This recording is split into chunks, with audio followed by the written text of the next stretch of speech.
أشهد أن لا إله إلا الله وحده لا شريك له وأشهد أن محمدا عبده ورسوله أما بعد فأعوذ بالله من الشيطان الرجيم بسم الله الرحمن الرحيم الحمد لله رب العالمين الرحمن الرحيم مالك يوم الدين إياك نعبد وإياك نستعين اهدنا الصراط المستقيم صراط الذين أنعمت عليهم غير المغضوب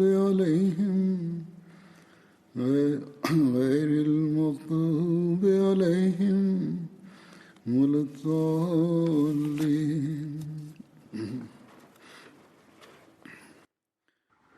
Bismillahirrahmanirrahim. Hazreti Halifatul Mesih peti, da Allah bude njegov pomagač, je rekao da će da nastavi da govori o Hazreti Aliju radijallahu anhu. Što se tiče muahat, to jeste uspostavljanja bratstva između ashaba, spominje se u hadisu da je časni poslanik sallallahu alejhi ve sellem nazvao Hazreti Alija radijallahu anhu njegovim bratom 2 puta. Poslanik sallallahu alejhi ve sellem je uspostavljao bratstvo između muhadžira u Mekki, a posle kad su se preselili u Medinu, onda je to radio između Ensarija i Mekanlija. I poslanik sallallahu alejhi ve sellem oba 2 puta je rekao Hazreti Aliju da ti si moj brat na ahiretu i na ovome svijetu.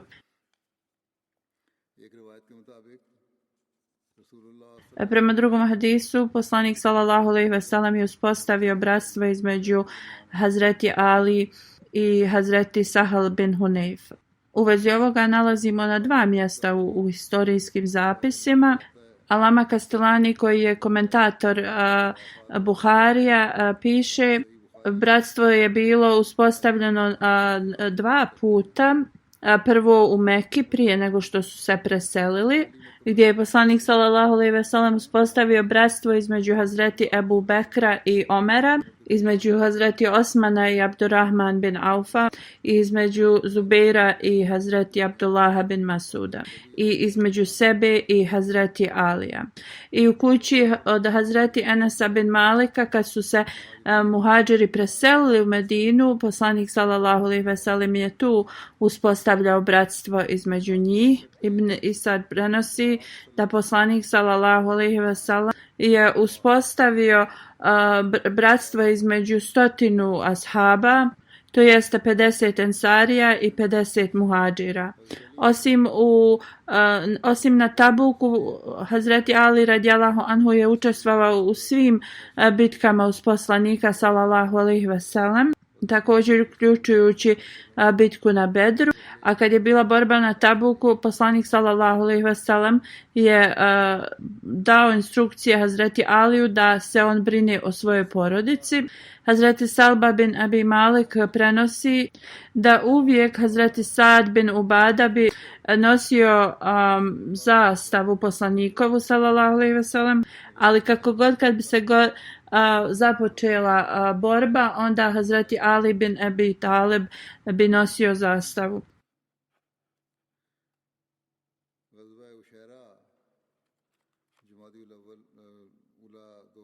Ekspedicija Ušera se desila u Džamadijul Ula u 2. godini poslije hidžre. U knjigama istorije ova se ekspedicija ima različita imena.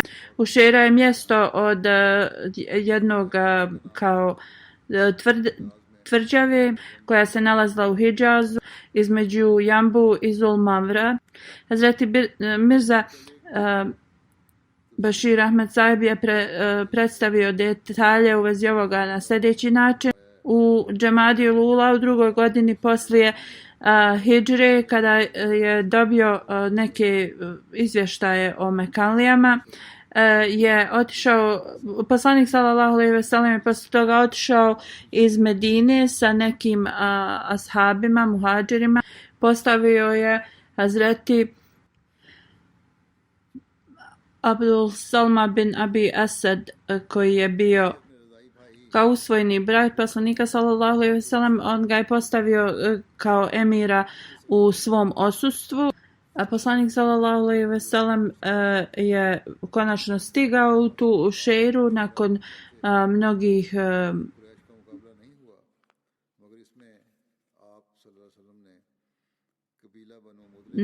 napravljenih puteva. Iako se borba između Mekanlija nije tada desila, poslanik sallallahu alejhi ve sellem je napravio ugovor sa Benu Mudleđ plemenom i onda se vratio nazad. Hazreti Ali radijallahu anhu je učestvovao u ovoj ekspediciji u vezi koje se prenosi. Hazreti Amar bin Jasir prenosi da on i Hazreti Ali su bili zajedno kad su išli na ovu ekspediciju. Kada je poslanik sallallahu alejhi ve sellem, kad su oni tu stigli, vidjeli su te ljude iz Benu Mudlić da oni su radili nešto u bližoj okolini.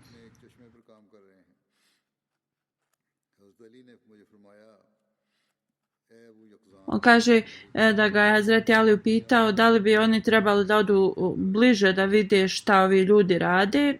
On kaže, oba dvojica smo otišli i onako smo gledali šta oni rade. I kaže, onda smo se umorili i vratili smo se i ja i Hazreti Ali smo legli između dva drveta od hurmi. On kaže, tako mi Boga, bio je poslanik sallallahu alejhi ve sellem koji nas je probudio. On nas je dotakao svojom nogom jer smo mi bili prekriveni prašinom i tad kada je ugledao Hazreti Alija prekrivenim u toj prašini, poslanik sallallahu alejhi ve sellem mu je rekao: o Ebu Turab, što znači kao otac prašine, i rekao je, da li želiš da ti kažem u vezi dvojice vrlo jadnih ljudi. Hazreti Halifatul Mesih kaže, ja sam spominjao u vezi ovoga na prošloj hudbi kada je poslanik sallallahu alejhi ve sellem ugledao nekad Hazreti Alija kako spava blizu džamije i bio pokriven s prašinom i tako ga je nazvao Ebu Turab i tako se to tako je dobio taj nadimak, ali Hazur kaže da vjerovatno se ovo desilo prvo što sad spominje i kaže da nastavim sa ovim hadisom kojeg sam počeo da spominjem. I tako poslanik sallallahu alejhi ve sellem rekao, da li da vas obavijestim u vezi dvojice u smislu kao najjadnijih ljudi. Mi smo odgovorili da, Božji poslaniče. Poslanik kaže, prvi je bio čovjek koji se zvao Uhejmer, on je od ljudi Samuda, koji je presjekao noge od Salihove alejselam kamile, a druga osoba je osoba koja će da udari ili kao presječe tvoju glavu i krv će da bude padala niz tvoju bradu. Ova ekspedicija se znači da desila u drugoj posle Hidžre i Hazreti Mirza Bashir Ahmed govori u vezi ovoga dalje. Ni 10 dana nije prošlo kako se poslanik sallallahu alejhi ve sellem vratio u Medinu, kad je neki poglavica Kurs bin Džaber iz Mekke sa još nekim Mekanlijama privukao su se Medini i oni su ukrali neke kamile i tako tu imovinu od muslimana i pobjegli su. Kad je poslanik sallallahu alejhi ve sellem ovo čuo, postavio je Zaid bin Harsa kao emira u Medini i onda sa grupom muhadžira je krenuo za ovim ljudima. Poslanik sallallahu alejhi ve sellem je išao sa ovom grupom do mjesta Safvan koji je blizu Bedra I ova ekspedicija se zove Gazva Bedratul Ula. Ali oni su im pobjegli, a na ovom ekspediciji poslanik sallallahu alejhi ve sellem je dao Hazreti Aliju bijelu zastavu da nosi. Bitka na Bedru se desila u drugoj hidžretskoj i u vezi ove bitke se u vezi Hazreti Alija u ovoj bitci je zapisano da je poslanik sallallahu alejhi ve sellem poslao Hazreti Alija, Hazreti Zubeira i Hazreti Sada bin Abi Vakasa i Busbus bin Amr radijallahu an do izvora na Bedru i da oni saznaju neke informacije u vezi ovih idolopoklonika. Oni su vidjeli kako ovi ljudi napajaju svoje životinje i zarobili su i doveli su ih kod poslanika sallallahu alejhi ve sellem.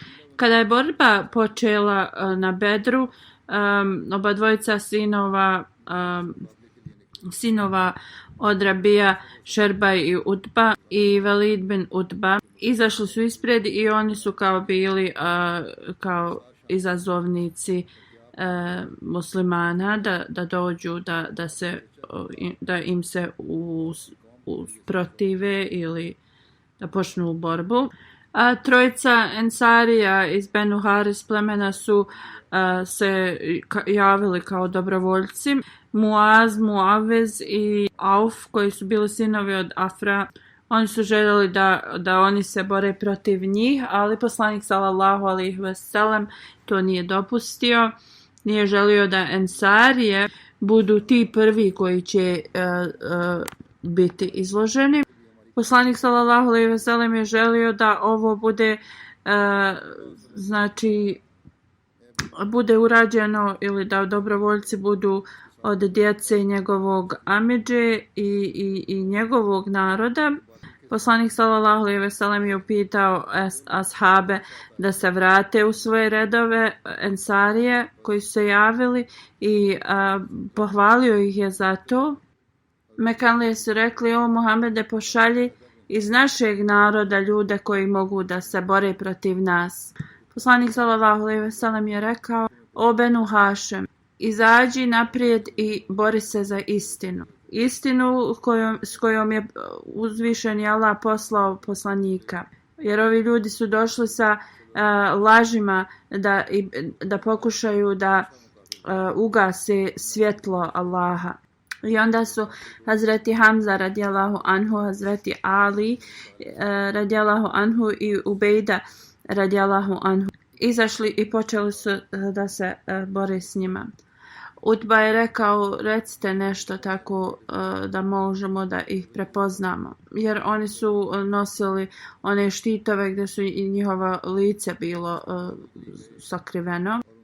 Hazreti Hamza rekao je: ja sam Hamza Abdul Mutalib, ja sam lav uzvišenog Allaha i njegovog poslanika sallallahu alejhi ve sellem. Onda je Utba rekao da je on kao dovoljno dostojan protivnik i da je on također lav plemena. I onda je pitao ko su druga dvojica. Hazreti Hamza je rekao: Ali,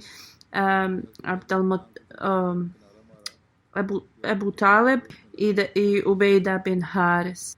Onda je Utba rekao: i oni su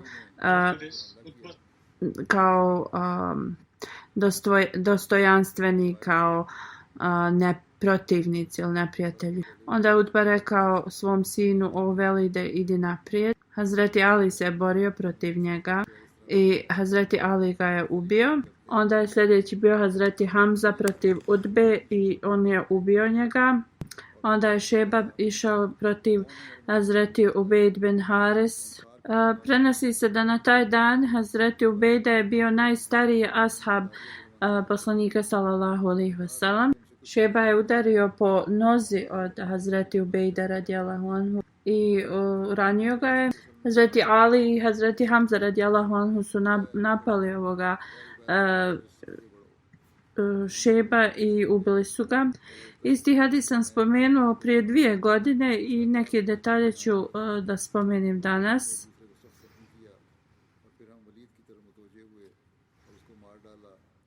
Znači isti hadis koji prenosi Ali radijallahu anhu da Utba bin Rabija i njegov sin i brat su izašli i pitali ko će da se bori protiv njih. Nekoliko mladih ensarija su se javili i Utba je upitao ko su oni. Oni su rekli, onda je Utba rekao mi nemamo ništa s vama i rekao je mi samo želimo da se borimo protiv sinova od naših amidža. Onda je poslanik sallallahu alejhi ve sellem rekao o Hamza ustani, o Ali ustani, o Ubejda bin Haris ustani. Hazreti Hamza je krenuo prema Udbi, a Hazreti Ali prema Šejba, a Ubejda se borio protiv Velida i onda su bili ranjeni i Hamza i Ali radijallahu anhu su ubili Velida i odnijeli su Ubejdu sa ratnog polja. U vezi bitke na Bedru Hazreti Ali radijallahu anhu prenosi nevjernika je bilo dosta više od muslimana i poslanik sallallahu alejhi ve sellem se molio tu cijelu noć. Kada su se armije poredale, a Hazreti Ali kaže gledao sam na osobu koja je jahala na crvenoj kameli kroz te redove. Poslanik sallallahu alejhi ve sellem je rekao o Ali pozovi Hamzu. Hamza je stajao blizu tih nevjernika i upitaj ga ko jaše na crvenoj kameli i šta on govori. Ako je iko od nevjernika koji im daje dobre savjete, to je ta osoba koja jaše na toj kameli. Onda je Hamza radijallahu anhu došao i rekao poslaniku sallallahu alejhi ve sellem da je to bio Utba bin Rabija i koji je savjetovao nevjernike kako da se bore. Kako god Ebu Džehel mu je rekao da je on kao kukavica i nije hrabar i kao da se boji boriti se i ovo je kao podiglo njegov kao ponos i rekao je on Ebu Džehelu vidjet ćemo ko je danas, vidjet ćemo to kao. I tako se on borio u toj borbi. Hazreti Ali radijallahu anhu prenosi da na dan Bedra poslanik sallallahu alejhi ve sellem je rekao njemu i Ebu Bekru radijallahu anhu na desnoj strani od vas je Džibril, a na drugoj strani je Mikail, a Israfil je veliki melek koji je prisutan u vrijeme ratova i stoji uz ispravne. Hazreti Mirza Bashir Ahmed Saheb u vezi bitke na Bedru piše da Hazreti Ali kaže da često u toku bitke na Bedru poslanik sallallahu alejhi ve sellem bi ulazio u svoj šator i kad bi god Hazreti Ali ulazio u taj šator vidio bi kako poslanik sallallahu alejhi ve sellem plače na seđdi i čuo je kako poslanik sallallahu alejhi ve sellem ponavlja riječi ja hayum ja kayum, ja hayyu ja kayum. O moj vječni Allahu i moj vječni gospodaru. Hazreti Ebu Bekr radijallahu anhu je bio vrlo potresen ovim stanjem poslanika sallallahu alejhi ve sellem i govorio bi o Allahu poslaniče sallallahu alejhi ve sellem neka su moji roditelji žrtvovani radi tebe, nemoj da se brineš, Allah će zaista ispuniti svoje obećanje. Kako god poslanik sallallahu alejhi ve sellem je ostao u svojim stalnim dovama i klanjanju uzvišenom Allahu. Zbog straha da nekada i obećanja uzvišenog Allaha su prema kao ispunjenju nekih uslova. Brak Hazreti Alija radijallahu anhu i Fatime radijallahu anha se desio u drugoj hidžretskoj. Hazreti Ali radijallahu anhu je pitao za njenu ruku kao da se ona uda za njega i poslanik sallallahu alejhi ve sellem se vrlo rado složio s tim. Hazreti Enes prenosi da je Hazreti Ebu Bekr i Hazreti Omer također tražili da se Fatima radijallahu anha uda za njih, ali poslanik sallallahu alejhi ve sellem bi uvijek prešutao to njihovo pitanje. nije im davao odgovor. Hazreti Ali radijallahu anhu prenosi da je otišao kod poslanika sallallahu alejhi ve sellem i pitao da li bi on dao Hazreti Fatimu radijallahu anha da se uda za njega. Poslanik sallallahu alejhi ve sellem je upitao da li imaš išta za vjenčani dar da joj daš. Hazreti Ali kaže, rekao sam da imam konja i štit. Poslanik sallallahu alejhi ve sellem je rekao, konj će ti trebati, prodaj taj štit. I kaže, prodao sam svoj taj štit za 440 dirhama i to je bio moj vjenčani dar. Hazur kaže, ljudi često misle da mogu samo da obećaju hakme, to jeste vjenčani dar i kao platit će ga nekad poslije, a vidimo da poslanik sallallahu alejhi ve sellem je to radio na drugačiji način. To znači da to je neko pravo žene koje ona treba da dobije odmah. Neki ljudi, Hazur kaže, pišu mi da su živjeli sretno sa ženom, ali ona je onda traži svoj vjenčani dar da se isplati i Hazur kaže, ako ste to obećali, to je njeno pravo i treba odmah da joj se da. I onda nastaju svađe u porodicama. Još neki ljudi govore kao hak mehr, vjenčani dar, to treba da se u slučaju razvoda kao razriješi, ali hak mehr nema nikakvog veze sa razvodom. U svakom slučaju hadis prenosi da Hazreti Ali radijallahu anhu je prodao taj štit Hazreti Osmanu radijallahu anhu. Hazreti Osman mu je dao pare za to i onda mu je vratio taj štit. Hazreti Ali kaže, ja sam odnio taj novac poslaniku sallallahu alejhi ve sellem, on je uzeo u ruku neki dio toga i dao je Hazreti Bilalu i rekao, kupi miris za ovo. I onda je naredio drugima da kupe stvari za Hazreti Fatimu i one su pripremile joj kao neki jastuk. U nekim hadisma se prenosi da kada se desio brak između Hazreti Alija i Hazreti Fatime radijallahu anha, da je poslanik sallallahu alejhi ve sellem rekao, moj Allah mi je naredio da ovo uradim. I kada su se vjenčali, poslanik sallallahu alejhi ve sellem je rekao, kada Fatima radijallahu anha dođe kod Hazreti Alija, da joj ništa on ne govori dok poslanik sallallahu alejhi ve sellem ne dođe. Hazreti Fatima radijallahu anha je došla sa Ummi Ejmen i sjedila je u jednom kraju kuće. Hazreti Ali radijallahu anhu kaže, on je sjedio na drugoj strani. Onda je poslanik sallallahu alejhi ve sellem stigao i rekao, gdje je moj brat? Hazreti Ummi Ejmen je rekla, tvoj brat, i ti si mu dao svoju kćerku. Poslanik sallallahu alejhi ve sellem je rekao da.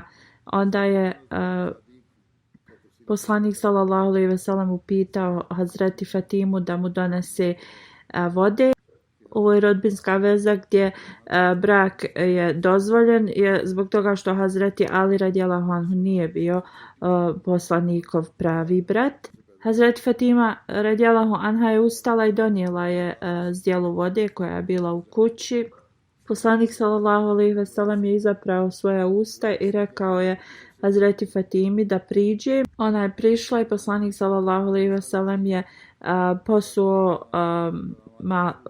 poprskao malo vode po njenoj glavi i proučio je sljedeću dovu: Allahu moj, tražim utočište kod tebe za nju i njeno potomstvo od prokletog šejtana. Onda je poslanik sallallahu alejhi ve sellem rekao joj da se okrene i poprskao je malo vode između njenih plečki i to je također uradio isto Hazreti Aliju radijallahu anhu. Onda je rekao Hazreti Aliju: idi svojoj supruzi u ime Allaha i uz njegove blagoslove.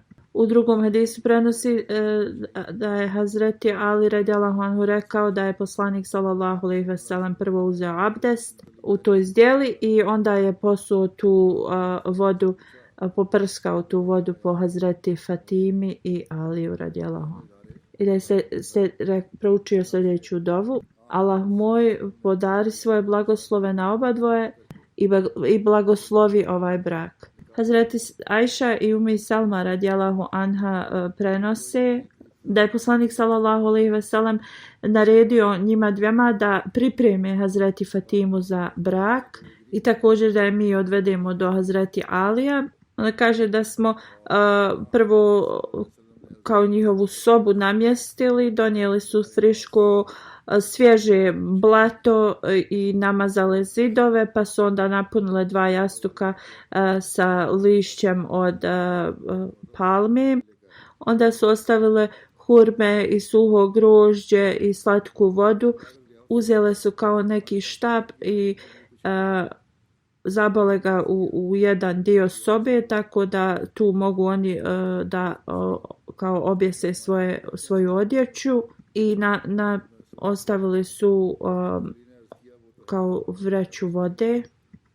One također kažu nismo nikad vidjele ljepše vjenčanje kao što je bilo vjenčanje Hazreti Fatime radijallahu anha. Na vjenčanju je bilo hurmi, bilo je kao geršlo, sir i neki kao dezert koji je napravljen od hurmi i sira. Hazreti Esma binti Umejs prenosi je također rekla nismo prisustvovali boljem vjenčanju i ovi detalji se nalaze u Sirat Hatamu Nebijin na sljedeći način. Hazreti Fatima radijallahu anhu je bila najmlađe dijete poslanika sallallahu alejhi ve sellem koju mu je rodila Hazreti Hadidža radijallahu anha i Hazreti Fatima je bila najdraže njegovo dijete i ona je zaista bila zaslužna za ovu poslanikovu sallallahu alejhi ve sellem ljubav kada je ona bila oko 15 godina. Sallallahu alejhi ve sellem je počeo da dobiva prijedlog za njen brak. Prvi je bio Hazreti Ebu Bekr radijallahu anhu koji je tražio da se oženi sa njom, pa onda Hazreti Omer radijallahu anhu. Poslanik sallallahu alejhi ve sellem nije prihvatio njihove ponude. Poslije kada su oba dvojica njih primijetili da poslanik sallallahu alejhi ve sellem bi želio Hazreti Alija da oženi Fatimu radijallahu anha, i Ebu Bekr radijallahu anhu i Omer radijallahu anhu su to predložili Hazreti Aliju. Hazreti Ali radijallahu anhu je naravno to želio, ali je on bio stidan u tom pogledu. Onda je Hazreti Ali odmah otišao kod poslanika sallallahu alejhi ve sellem i predložio je brak. A časni poslanik sallallahu alejhi ve sellem je već dobio od uzvišenog Allaha kao znak da taj brak treba da se desi između Hazreti Fatime radijallahu anha i Hazreti Alija. I kad je to Ali predložio radijallahu anhu, poslanik sallallahu alejhi ve sellem mu je rekao ja sam već dobio kao u vezi toga od uzvišenog Allaha objavu da to treba da se desi. I onda je poslanik sallallahu alejhi ve sellem pitao Hazreti Fatimu u vezi toga. Ona je nije ništa odgovorila zato što je ona bila stidna, ali to je značilo kao njeno prihvatanje. I onda je poslanik sallallahu alejhi ve sellem pozvao ensarije i muhadžire i obznanio je brak između Hazreti Alija i Hazreti Fatime radijallahu anha. Ovo se desilo na sredinom ili pred kraj druge hidžretske. Onda je poslanik sallallahu alejhi ve sellem pozvao Alija radijallahu anhu i pitao da li ima da plati bračni dar. Ali radijallahu anhu je rekao o Allahu poslaniče, ja nemam ništa. Poslanik je upitao a gdje ti je onaj štit koji sam ti dao tog i tog dana, to jeste poslije bitke na Bedru od ratnog plijena. A Hazreti Ali je rekao da ja imam taj štit. Onda je poslanik rekao to će biti dovoljno, donesi ga, i bio je prodat za 480 dirhama i poslanik se pobrinuo za sve od tog novca. vjenčani dar koji je poslanik sallallahu alejhi ve sellem dao Hazreti Fatimi je bio jedan izvezani šal, onda neki kao jastuk i onu kožu u kojoj se držala voda. I također u drugom hadisu se prenosi da je također u tome bio i onaj mlin za mljevenje pšenice. Kad su se pobrinuli za to, bilo je vrijeme da im se nađe prostorija u kojoj će živjeti. Najvjerovatnije da je i dotad Hazreti Ali živjeo sa poslanikom sallallahu alejhi ve sellem u nekoj odaji blizu džamije. Kako god sada je bilo potrebno da imaju posebnu svoju sobu. I onda je poslanik sallallahu alejhi ve sellem naredio Hazreti Aliju da nađe mjesto gdje njih dvoje mogu da borave. I onda njihov se vjenčanje se održalo i poslanik sallallahu alejhi ve sellem tog istog dana Fatima radijallahu anha je otišla u tu kuću i poslanik ih je posjetio taj dan i tražio je da mu se donese vode. Poslanik se pomolio iznad te vode i poprskao je oba dvoje njih. I poslanik sallallahu alejhi ve sellem je rekao dovu: Allahu moj, blagoslovi oba dvoje njih, njihov brak i sve njihove veze sa drugim ljudima i njihovo potomstvo. Onda je poslanik sallallahu alejhi ve sellem se vratio i otišao od njih. Kada je posle nekog vremena poslanik sallallahu alejhi ve sellem posjetio Hazreti Fatimu, ona je rekla da Harsa bin Numan ima neke kuće prazne i pitala je da poslanik sallallahu alejhi ve sellem ga upita ako bi on mogao neku kuću da im da. Poslanik sallallahu alejhi ve sellem je rekao da je on već za njih mnogo kuća ispražnjivao i on kaže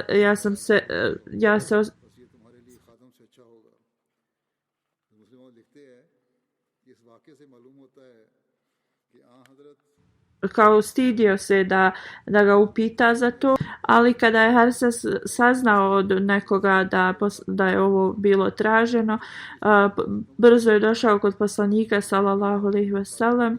Rekao je: o Allahu poslaniče, sve što ja posjedujem pripada tebi i tako mi Boga što god ti uzmeš od mene daj mi više zadovoljstva nego od onoga što ja imam. I onda je predani ashab insistirao i ispraznio jednu od njegovih kuća i dao ju je poslaniku sallallahu alejhi ve sellem. I poslije toga Hazreti Ali i Fatima radijallahu anha su se preselili u tu kuću. Iako oni nisu imali mnogo, Hazreti Ali i Hazreti Fatima su uvijek bili veliki primjer pobožnosti i ispravnog ponašanja. U hadisu koji Hazreti Ali prenosi kaže se da je jednom Hazreti Fatima radijallahu anha se požalila poslaniku sallallahu alejhi ve sellem da imala bolove u rukama kada bi mljela pšenicu. U to vrijeme nekoliko zatvorenika je bilo dovedeno poslaniku sallallahu alejhi ve sellem. Hazreti Fatima radijallahu anha je otišla kod poslanika, ali ga nije našla u njegovoj kući. I Hazreti Fatima radijallahu anha je rekla ovo razlog zbog kojeg je došla Hazreti Ajši radijallahu anha. I kada je poslanik se vratio kući, Hazreti Ajša ga je informisala o čemu se radilo i onda je poslanik sallallahu alejhi ve sellem došao kod Hazreti Fatime. Hazreti Ali prenosi da u to vrijeme oni su samo što su legli u krevet. Mi smo htjeli da ustanemo, ali nam je poslanik sallallahu alejhi ve sellem rekao da ostanemo u ležećem položaju, tako da ne ustaju iz kreveta. I onda je on sjeo pored nas. Poslanik sallallahu alejhi ve sellem nam je rekao: zar ja ne trebam da vam kažem nešto što je bolje od onoga za što si došla da me pitaš? I rekao je: kada legnete, proučite 34 puta Allahu Ekber, recite Subhanallah 33 puta i Alhamdulillah 33 puta. Ovo će biti bolje za oba dvoje vas nego da tražite kao radnika za kuću. Hazreti Ebu Hureyra prenosi da je Hazreti Ajša otišla kod poslanika sallallahu alejhi ve sellem i tražila radnika za kuću. Poslanik sallallahu alejhi ve sellem je rekao: radnika nećeš naći sa mnom, što je značilo da joj on neće dati radnika. Iako ona nju je sledovao zbog toga što Hazreti Ali ju je pripadao ratni plijen.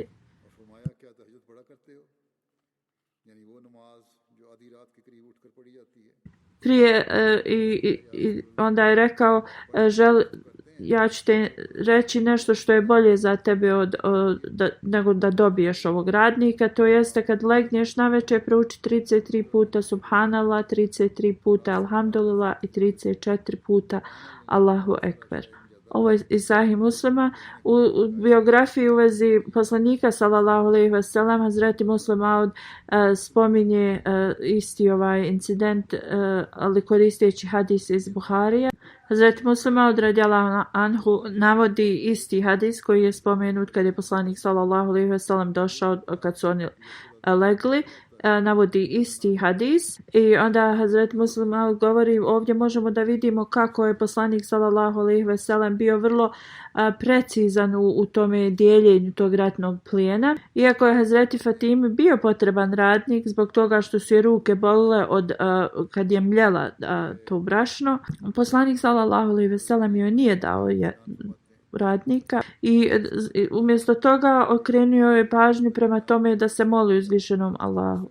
A poslanik sallallahu alejhi ve sellem nije želio to da uradi, Muslim Maud piše, zbog toga da ne bi neki drugi ljudi protumačili ovo da poslanik daje svojoj porodici, pa tako, iako su oni imali pravo na to zbog učestvovanja u bitkama Hazreti Alija, ali on nije to želio da uradi radi pogrešnog tumačenja drugih, da poslije kad oni budu u tom stanju, onda oni uzimaju više za svoje bližnje. Hazreti Muslim Maud kaže da li u svijetu se može naći bilo kakav kralj koji je na ovaj način bio toliko precizan i oprezan. Iako postoji taj neki primjer, onda su to sve sluge ovog poslanika sallallahu alejhi ve sellem. Hazreti Ali radijallahu anhu prenosi da je poslanik sallallahu alejhi ve sellem došao kod mene i Fatime radijallahu anha i rekao je: zar vas dvoje ne klanjate?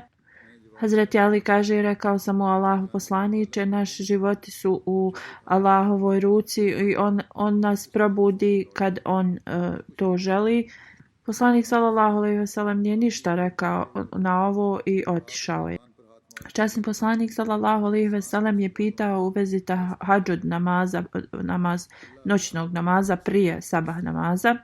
Hazreti Ali je rekao ako se ne probude u to vrijeme, to je znači Božjom voljom. Hazreti Ali kaže dok je poslanik sallallahu alejhi ve sellem odlazio udarajući po svojoj nozi, rekao je: od svih stvari čovjek je najviše sporan. Hazreti Muslim Maud dok je govorio o ovom kaže, navodeći ovaj isti primjer, kaže kad je poslanik sallallahu alejhi ve sellem pitao da li oni klanjaju tahadžud i Hazreti Ali je rekao da nekad Božjom voljom se ne probude.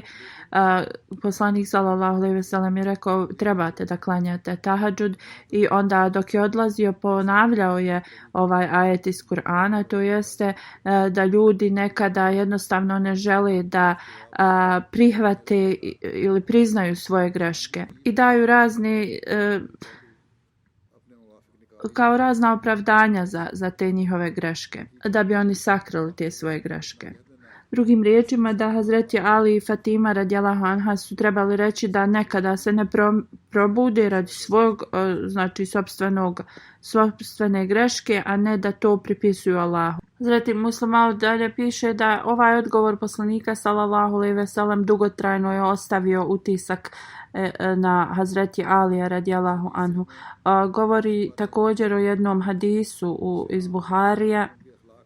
Hazret Muslim Maud navodi isti ovaj hadis kada je poslanik sallallahu alejhi ve sellem došao u kuću i pitao Hazreti Alija u vezi noćnog namaza i također on govori prelijep primjer koji je poslanik sallallahu alejhi ve sellem ostavio. Jednostavno on je mogao sve argumente da da Hazreti Aliju u vezi ovog njegovog odgovora, ali jedino što niti se naljutio na njega, ali kad je izgovorio ove riječi da čovjek neko najveći spor koji čovjek uradi jeste da ne prizna svoju krivicu, to je ostavilo veliku znači uticaj na njih i jednostavno im je u tako kratkom tom suženom odgovoru dao šta oni trebaju da rade. Iz ovog hadisa mi možemo vidjeti naučiti mnoge lekcije i vidjeti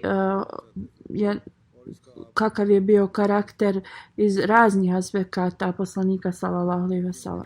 Što možemo naučiti? Hazret Muslima kaže da koliko je se brinuo poslanik sallallahu alejhi ve sellem za vjeru drugih ljudi i on bi odlazio u kuće svoje rodbine i jednostavno se brinuo da oni ispunjavaju svoje religijske dužnosti.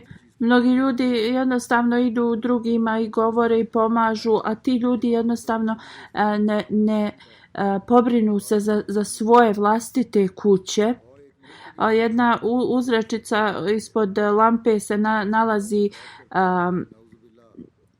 mrak, jeste u ovom slučaju da neki ljudi jednostavno pokušavaju da daju svjetlo u obliku religije drugima, ali oni to ne pobrinu se znači za svoje znači najbliže, ali kako god poslanik sallallahu alejhi ve sellem je želio svoju porodicu da jednostavno oni postignu ovu duhovnu svjetlost. Ta istu svjetlost koju on želio da cijeli svijet bude osvjetljen. Poslanik sallallahu alejhi ve sellem bi non stop njih savjetovao i uvijek bi ih pitao u vezi njihovih djela.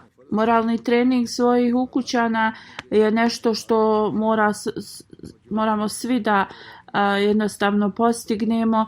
I znači da poslanik sallallahu alejhi ve sellem nije to radio, jednostavno sve ostalo ne bi imalo suštinu.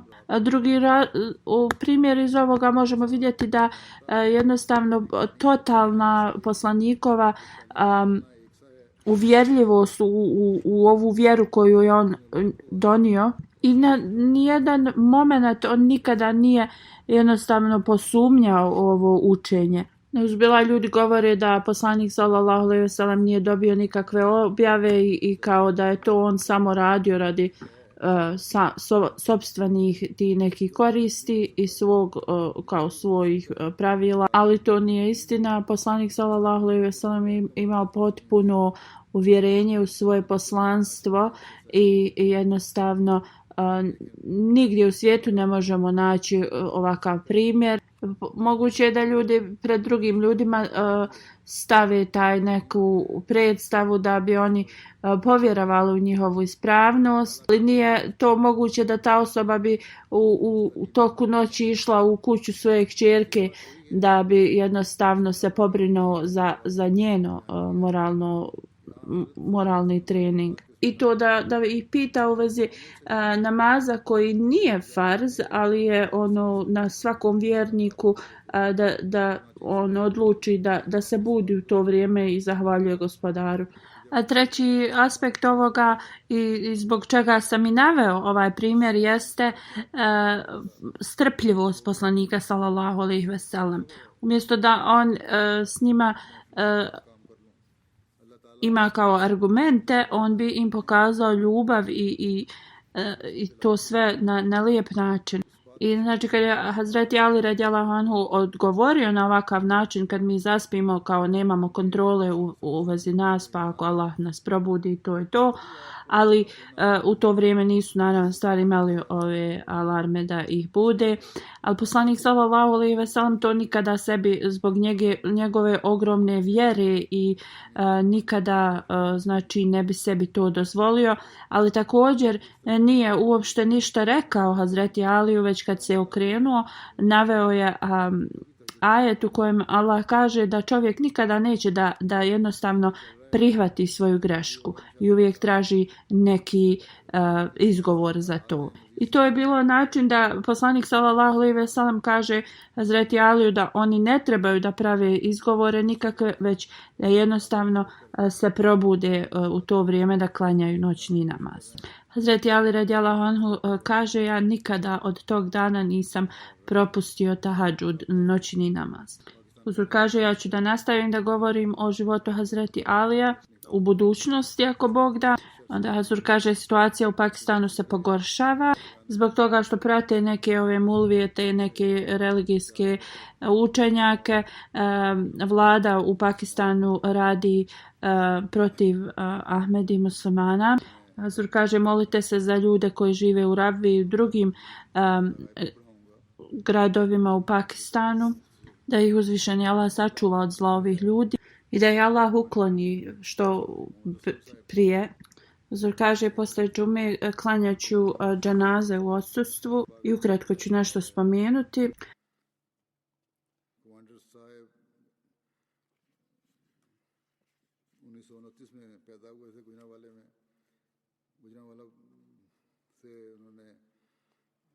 Prva je od Čaudri Muhammed Aslam Saheb, koji je preminuo 2. novembra. Inna lillahi wa inna ilaihi rađiun. 1929. je rođen u Gujranwala, obrazovao se i imao je čast da završi magistrat pod upravom dr. Abdusalam. 1948. se pridružio Furkan Force i služio je u Nazad Kašmiru i dobio je Mujahidi Kašmir certifikat za to i medalju. 1955. se pridružio pakistanskoj armiji i služio je na vrlo visokim funkcijama. Također je igrao veliku ulogu u otvaranju ovih vojnih institucija. Kada se penzionisao iz vojske, onda se preselio u Kanadu i onda 1993. se je tražio džamata da služi, dao je svoj život u službi džamata i Halifatul Mesih IV. Je odobrio i njegov znači služba u džamatu je preko 28 godina. Služio u raznim uredima u džamatu. On je bio vrlo prijatan čovjek, ophodio se prema svima s ljubavlju i poštovanjem, bio je redovan u svojim namazima, imao je veliku vezu sa hilafetom i poštovanje prema instituciji hilafeta. Posle svoje znači penzionisana radio je svaki trenutak u džamatu, znači sve što je mogao potrudio se da to bude služba džamatu. Nekada bi bio bolestan, ali čim mu se stanje popravilo, odmah bi odlazio kod misionara i tražio da nešto radi za džemat. Iza sebe ostavlja svoju suprugu i 3 sinova, da uzvišeni Allah mu podari svoju milost i oprost i omogući da njegova djeca nastave da rade njegova dobra djela. Nusret Jahan Sahiba, njegova snaha, piše da je bio vrlo dobra osoba, pobožna i svoj vakf je ispunjavao sa velikom iskrenošću. Bio je idealan otac i suprug i prije nego što je preminuo nastavio je da savjetuje svoju djecu da trebaju da nastave obavezno da imaju vezu sa uzvišenim Allahom i sa džamatom i regularni u svojim namazima. A on je bio uvijek redovan u svojim namazima i svojim tahadžud namazu, noćnom namazu. Druga džanaza je od Šahina Kamar Sahiba. Ona je preminula 12. novembra, također njen sin u 1:30 posle podne u saobraćajnoj nesreći. Inna lillahi wa inna ilaihi rađiun. Ona je imala 38 godina, a njen sin Samar Ahmad Kamar je imao 17 godina. Ona ostavlja iza sebe supruga, 2 kćerke i 3 brata. Njena kćerka kaže, moja majka je bila dobra žena, uvijek bi me savjetovala da radim dobro. Ona je bila uvijek prva da radi ta dobra djela i onda bi to djelala sa mnom. Ona je bila moj prijatelj i imala je veliku žaru da služi u džematu. Mašala, ona također spominje da njena majka je uvijek imala to, iako nije bila obrazovana žena, uvijek imala veliku želju za službom u džamatu. Njen muž također kaže, iako ona nije bila obrazovana žena, ona je sve postigla i u kući, naravna stvar, i također je odgojila našu djecu na prelijep način. Sljedeći je Samar Ahmed Kamar Saheb, sin od Samar Ahmed Šafik Saheb. On je bio s njegovom majkom i preminuo je u tom saobraćajnoj nesreći. Pohađao je Talimul Islam College 1. godinu. On je bio vrlo dobar učenik. Služio je sve aktivnosti Hodamul Ahmedije. Bio je vrlo aktivan u džamat. Kad bi god nešto bilo naređeno iz džamata, on bi sve ostavio i to bi počinjao da radi. Njegov otac piše da nekada bi on morao da putuje po nekoliko dana, ali rekao je, moj sin bi uvijek govorio, oče, ti se ne brini, ja ću sve ostalo kod kuće da završim. On je bio zaista vrlo odgovoran mladi čovjek. Njegova starija sestra kaže da moj brat je bio tako dobra osoba, i ako bi ja nekad mu rekla nešto, on nikada nije se ljutio. On je bio pun ljubavi prema djeci i prema svojoj sestrama. Da uzvišeni Allah podari milost i oprost njemu i podari sabor ostale porodici. Sljedeća džanaza je od Saida Zalkoka Sahiba. Ona je majka od šehida i supruga od šehida. Njen muž i sin su bili ubijeni. Preminula je 12. septembra ove godine u Kanadi. Inna lillahi wa inna ilaihi rađiun. Kada su njen sin i muž bili ubijeni, ona je prošla kroz mnoge poteškoće, ali nikada se nije na to požalila. Sve je prevazišla sa saburom. Ona je poudala svoje 3 kćerke i prije nekoliko godina također je prošla kroz poteškoće i još jedan sin, izgubila je i njega, ali je također i to prevazišla sa velikim strpljenjem. Bila je vrlo gostoprimljiva i brinula se o osobama koje su bile siromašne. Ophodila se s ljubavlju prema svima. Ona je imala jednostavno tu vezu od ljubavi i poštovanja i predanosti prema hilafetu. Ona je jednostavno uvijek bila izvršavala džematske aktivnosti, uvijek je davala sadaku za svoje umrle roditelje, za svog sina, šehida i supruga. Mirza Afsil Karim Sahib je bio njen otac, Sugra Begum Sahiba je njena majka, koji su bili veliki ljudi predani vjeri. Bila je starija sestra od Mirza Mujib Sahiba i Mirza Fazlul Rahman Sahib istočnog Londona. Bila je najstarija snaha od Mubarak Kokar Sahib i najstarija tetka od Mubarak Sadiki Sahib. Hvala uzvišenom Allahu, ona je bila Musi. Iza sebe ostavlja Bilal Ahmed Kokar Sahib, svog sina, i 3 kćeri, Taiba Kureši, Tahira Mađid i Samina Kokar. Da uzvišeni Allah podigne njen status, podari joj njegov oproštaj i milost i pomogne djeci da nastave da rade dobra djela njihove majke.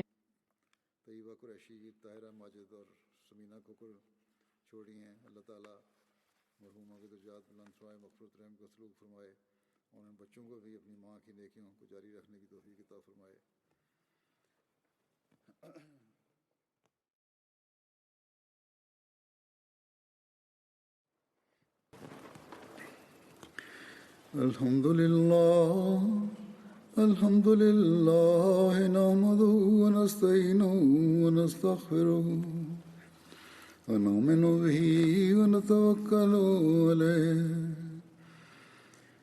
ونعوذ بالله من شرور أنفسنا ومن سيئات أعمالنا من يهده الله فلا مضل له ومن يضلل فلا هادي له وأشهد أن لا إله إلا الله وحده لا شريك له وأشهد أن محمدا عبده ورسوله. أما بعد فإن أصدق الحديث كتاب الله وخير الهدي هدي محمد صلى الله عليه وسلم وشر الأمور محدثاتها وكل محدثة بدعة وكل بدعة ضلالة ومن سيئات أعمالنا من يهده الله فلا مضل له ومن يضلله فلا هادي له ونشهد أن لا إله إلا الله ونشهد أن محمدا عبده ورسوله عباد الله رحمكم الله إن الله يأمر بالعدل والإحسان وإيتاء ذي القربى وينهى عن الفحشاء والمنكر والبغي يعظكم لعلكم تذكرون اذكروا الله يذكركم وادعوه يستجب لكم ولذكر الله أكبر.